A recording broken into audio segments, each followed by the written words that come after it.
So what is an applicant tracking system? What does the ATS really want? What salary are you expecting for this position? There are keyword exclusions that can be made, which essentially validates what I've been saying for years now. Welcome to the Let's Eat Grandma Career Warrior Podcast. And welcome to the Let's Eat Grandma Career Warrior Podcast. My name is Chris-Villanueva, and I am the founder and CEO of Let's Eat Grandma Resume Service. We've helped over 11,000 job seekers with our resume writing packages. We've been listed by New York Post, Money.com, and Investopedia as a top resume service. Check us out when you get the chance. Today, we're going to be talking about something quite interesting. It's one of the most highly researched topics when it comes to resumes. It's applicant tracking systems. How do they work? And I revisited this topic again this year because it's something that can evolve quickly with the time. Some things are going to stay exactly the same, and some things are going to change, and we should be aware of those changes. Things like AI, things like how recruiters are searching for resumes these days. Let's kick right into the core of this episode. Applicant tracking systems are the way in which the online application system revolves. Essentially, if you are sending your resume out to a company online, 9 times out of 10, in fact, I'd probably say 9.5 times out of 10, it is going to be searched, organized, parsed by an applicant tracking system. We're going to cover everything that you need to know about applicant tracking systems, as well as how things are changing in 2025. And I want to make sure that you have some actionable things that you can take away from this episode, such as how to get your resume prepped and really organized in such a way in which the applicant tracking systems can pick up on your documents. All right. So I just want to first of all acknowledge how dumb this title is. It says, what does the ATS really want? First of all, it's not the robots that we're really looking to appeal to here. It's the humans. It's the actual busy, emotional, sometimes tired, sometimes sleep deprived hiring managers and recruiters who are really going to be searching for candidates. They have a really busy life. And so I feel for job seekers just as much as I feel for the people who are looking to source talent for their organizations. So what is an applicant tracking system? Let's start there. It is essentially computer software that a hiring manager or somebody with a similar role can use to process applicants. Most companies today, including over 97% of Fortune 500 companies, rely on using an applicant tracking system.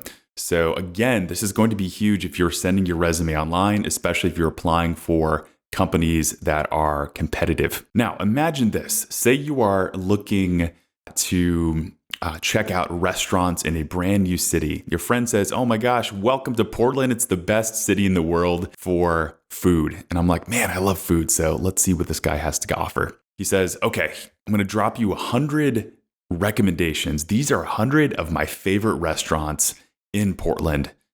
First thing you might think is, "Oh my gosh, that's way too much. I just wanted for you to figure this stuff out for me and tell me best restaurants I should check are today."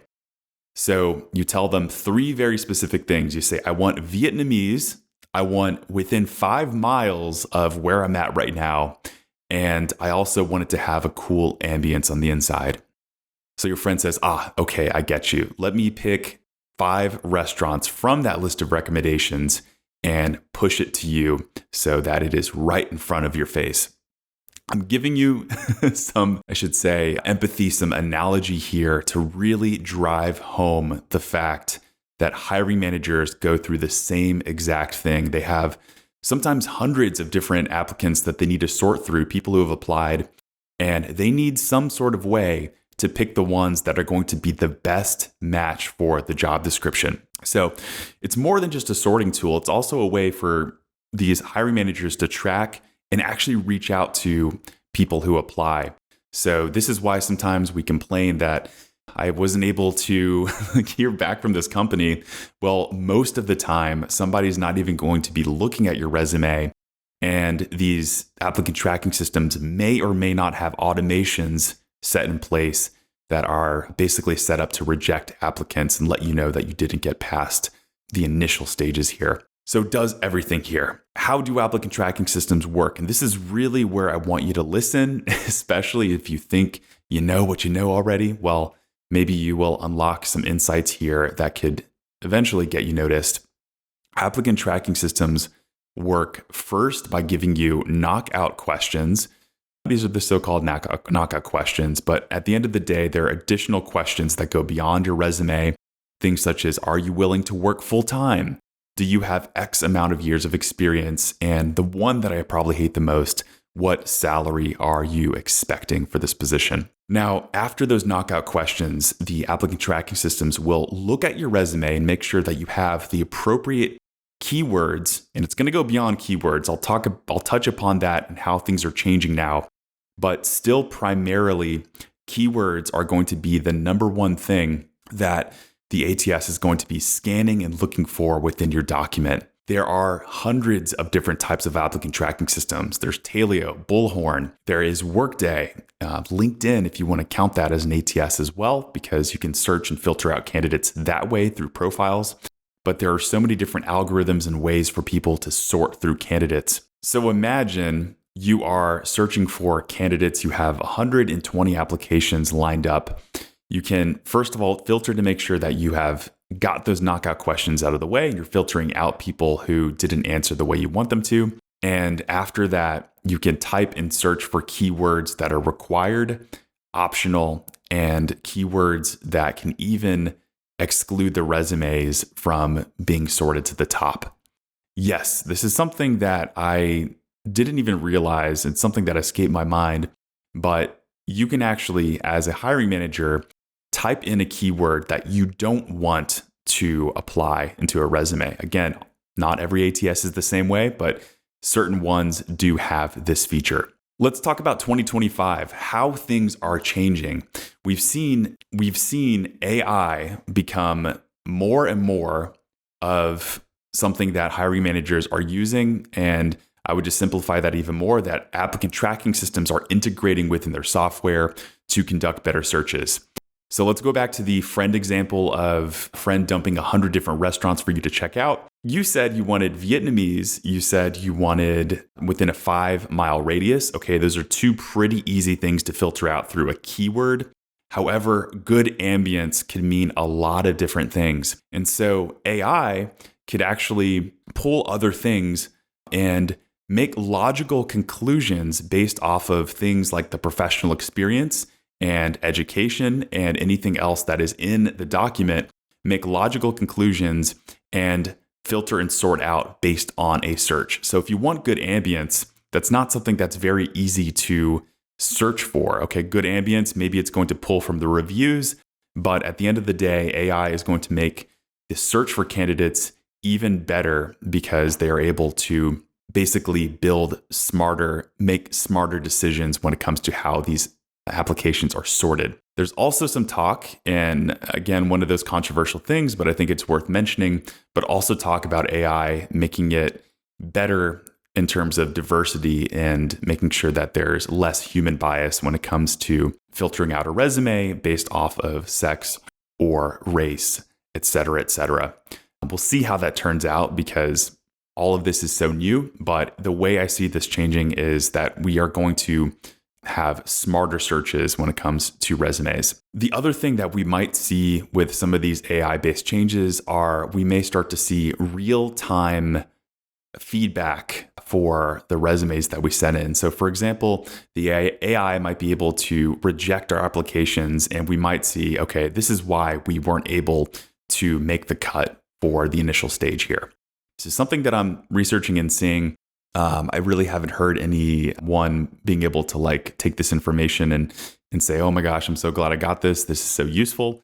But these are the things that we are most likely going to be seeing. So let's go to the advice for job seekers, how to get your resume noticed and how to essentially get it picked up by applicant tracking systems. Again, if you're not getting noticed now, keep trying and keep tweaking your resume. The first principle that I have to cover my bases with here is to make sure to match the job postings as much as possible. Listen, I've said it time and time again, a resume is an adaptable document. It's something that is beautiful because it is a marketing piece at the end of the day and something that you can really use as a weapon to match job postings here and to get noticed. So if you really care about a company, make sure that you are tailoring those keywords as much as possible to the job postings. I say focus on hard skills as much as possible. Soft skills, yes, they are important, but unless you can quantify those or back them up with results, it's not going to do much for you. I would really focus on the hard skills and the position titles that you are going to be matching here. The other thing that was eye-opening for me is that there are exclusions, there are keyword exclusions that can be made, which essentially validates what I've been saying for years now, in that keyword stuffing does not work. I'll repeat that again. Keyword stuffing does not work because you are watering down your resume and you are making it less targeted, which means you're not going to get picked up by applicant tracking systems. So go deep, not wide when it comes to your resume. I'll give an example of that. Let's say you are applying for sales manager positions here, but you have, let's say, marketing experience, you have account executive experience, and you have UX design experience, and you think, well, maybe I can include all of these different things and all of these different keywords, but that will actually work against you because you water down the things that are going to really make a difference for you. And by including those keywords, you may be including some keyword exclusions that are going to get your resume essentially not seen. So go deep, not wide. An example of that is maybe focusing on 5 to 10 keywords instead of 20 to 30 keywords on your document. Trust me, this is going to help. Additionally, if you have things that you can repeat in different ways in your document that you know are going to be requirement, let's say, for example, JavaScript, you may want to repeat that throughout the resume because that could end up increasing your resume score as well. Again, it's a different way of integrating keywords. It's going deep and not wide. So have multiple resumes. That is the next natural tip that I will give you. So if you are applying for multiple positions and even like having little nuances between each job posting that you're going to be applying for, you can tweak your resume to make sure that you are going forth and coming across as relevant. That's going to be really important. So try new things. If you're not getting the results that you want in your job search, then come up with new iterations of your resume. Don't give up ever, because eventually you are going to get the success that you deserve here.